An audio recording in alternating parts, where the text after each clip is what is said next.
having many conversations with Kenyans. One Kenyan concerned told me, you need to clear some of these things that are being done by, of course, in the political space. Because when you are vulnerable, the way I have been vulnerable for the last 1 week, even the political competitors, of course, they get a field day and they want to maximize on it. So one of them told me, hey, you heard what Junet said? Then I asked him, what did he say? He said something in effect, then I went and checked, maybe you have seen. Then I asked the same person, did you believe Junet?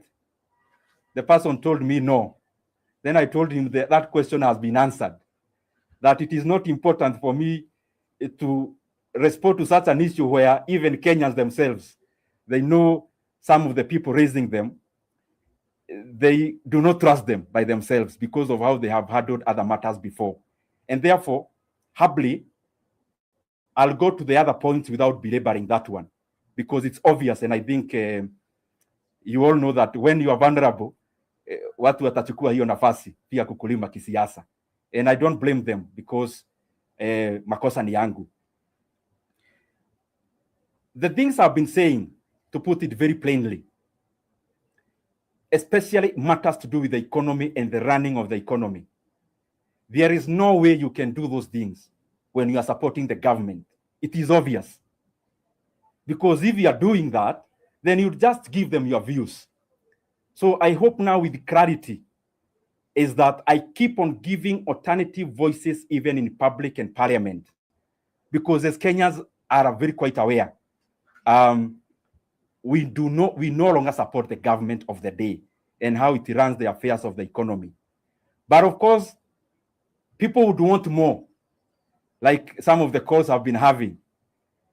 And there is a person I asked this question. Between the issues that we've been handling that are very weighty, for example, the ones that I have cited, I have been thinking it is also important for us to have people who are soberly looking at such issues that are far-reaching to the welfare of our country, Kenya. The second thing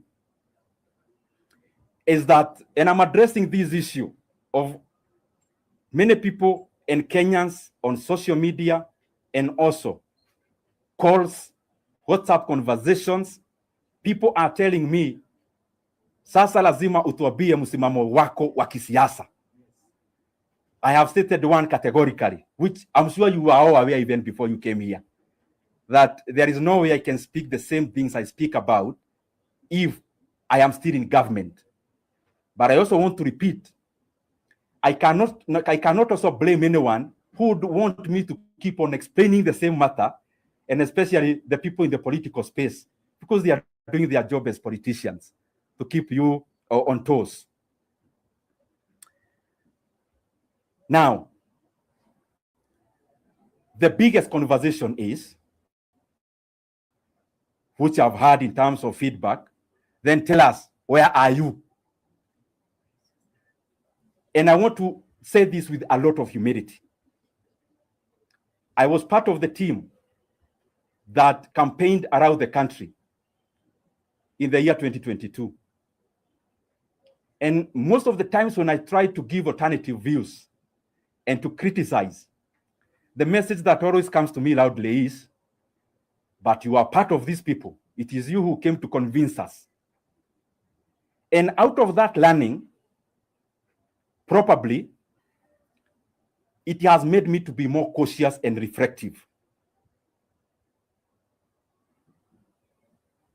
I have taken a lot of time to look at the political scenario in the country.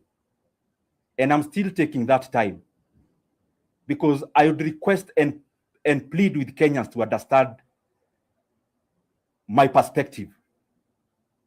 That the single most important decision that we are going to make as a country is that decision about how do we want our country to proceed. And how we want our country to proceed is bound up together with who are these individuals who will come together and do this job. And that is what the question I've been have to answer most of the time, maybe inconclusively.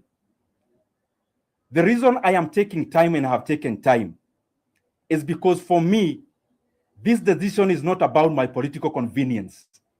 It is about what Kenya will become. If I'm to be selfish and inward looking, I live in Kenya. I know what I need to say, and I become a sensation politically immediately. We have been on that path before. If I want to engage in a popularity contest, I know exactly what I need to say even today. But the question I want to ask ourselves as Kenyans, after that, where do we live Kenyans? And I have been working on something for the last many months, something around that question. Objectively, in terms of the kind of Kenya we would want to have. Because it is the kind of Kenya that we would want to have that then would dictate what kind of team do we need to do this job. So I want to plead with Kenyans so that I am not pushed in the situation of the moment as the storm has been ravaging on me. It is too weighty a decision to make, and especially when there is a storm. Not that I don't know what we need to do and who we need to work with, but in terms of the deliverables to the people of Kenya. And I would request, so that I do not get into the same ditch I have been into, where I speak and I'm reminded that I was part of a certain team back then. I request Kenyans to give me 3 to 4 weeks to share my views, specific views on that issue of political formations and the things that we need to do in terms of our Republic of Kenya going forward. I know that is underwhelming because everyone would want me to call the press and just say one thing or the other. But I am convinced, because I have experience of having been on the same path before, I am convinced with time that Kenyans that are giving us this patience will vindicate us and will be vindicated. That the kind of decision that we must make must be far-reaching in terms of what our country needs and where we need to go. And then we then try to see who are these people who would come together to do that job. And in the intervening period, I'll still continue to do my job. Pahali serikali inakosea, nitaendelea kufanya hiyo mambo ya kuongea in good faith. Because some of these issues to me are very important than me appearing in a rally. Appearing in a rally is important, that is fine, but I feel there are things that I need also as a leader to be sure of, to put in place, to agree with Kenyans, so that we also can be able to be very elaborate on that matter. As I come to the conclusion, niseme kidogo kwa Kiswahili baadaye.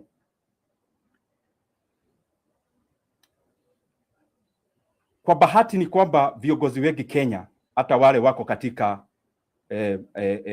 opposition, and especially those ones are my friends. I talk to almost all of them. Basically, almost all of them.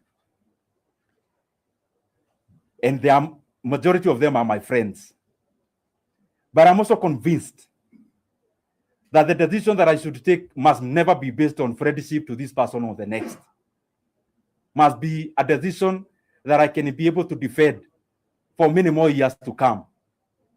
I do not want to be in a situation where a government is formed and in the December of 2027, Kenyans are dissatisfied as we did the previous time.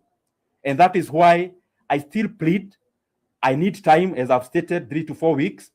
I share my opinions and I share my thoughts with Kenyans, and I know they are reasonable, something I've been working on for a very long time. And I know Kenyans will appreciate that my silence has not been in vain. It has been for Kenyans, not for my political convenience. Nikisema machache kwa Kiswahili, kwa sababu ni vizuri pia tunajikakamua kutumia lugha ya taifa.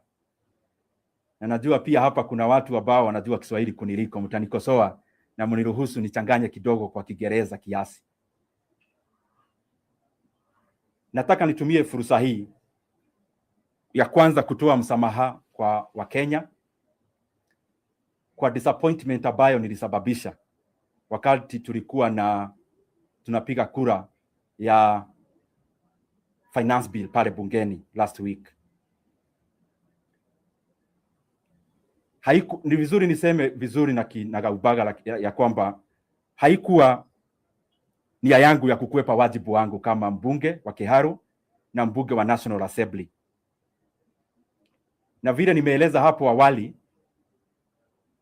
nimekuwa bungeni katika hizo jambo zote tulifanya za mswada wa fedha, na katika mchakato wote nimekuwa pale bungeni mpaka ile tunaita second reading.